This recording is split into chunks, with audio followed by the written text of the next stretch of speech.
वहीं असम में voter list से मुसलमानों के नाम काटने की साजिश की जा रही है, जिसकी लगातार मुखालिफत और मजम्मत हो रही है।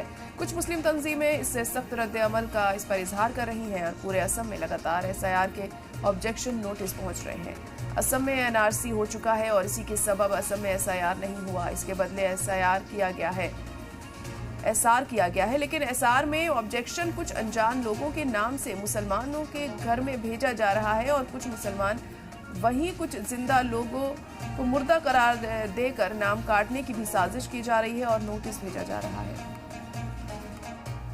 असम में SR हो रहा है, ऑल ओवर इंडिया में जिस तरह से SIR हो रहा है, असम में भी SR हो रहा है।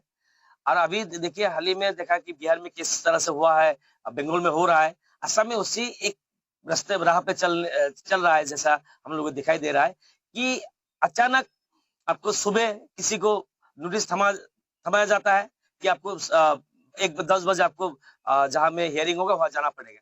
लेकिन वो आदमी अचानक अगर किसी के पास इस तरह से नोटिस थमाया जाएगा, अगर वो मेडिकल के लिए अगर कोई सीरियस होगा, वो मेडिकल में है, कहीं अगर बाहर में भी हो सकता है, तो वो आदमी किस केस से वहां जाके हियरिंग में अटेंड होगा। अगर वो अटेंड नहीं होगा, उनका नाम कटा जाएगा। ये एक षड्यंत्र है। इसीलिए कह सकता हूँ कि जो ऑब्जेक्शन यहाँ में एक्सेप्ट कर रहा है, वो ऑब्जेक्शन ही आपको फॉल्स ऑब्जेक्शन है, क्योंकि ऑब्जेक्टर का कोई डिटेल्स वहां में नहीं होता है। दूसरी बात है, वो जो अगर ऑब्जेक्टर का डिटेल नहीं होगा, वो ऑब्जेक्शन आपको एक्सेप्टेबल नहीं होता है, लेकिन वो एक्सेप्ट कर रहा है। क्यों कर रहा है, इसके पीछे कौन है? असम में NRC होने के कारण SIR नहीं किया गया, उसके बदले SR किया गया। SR के भी जरिए अभी लगातार असम में वोटर लिस्ट से नाम काटना शुरू हो चुका है। देखा जाए तो SR में ख़ास तौर से अभी जो ऑब्जेक्शन का प्रक्रिया है, इस ऑब्जेक्शन प्रक्रिया में अनजान नाम के लोग ऑब्जेक्शन कर SR के जरिए वोटर लिस्ट से मुसलमान लोगों का नाम काटने का कोशिश कर रहे हैं। देखा जाए तो लोग बार बार वेरिफिकेशन में जा रहे हैं, अनजान लोग ऑब्जेक्शन कर रहे हैं।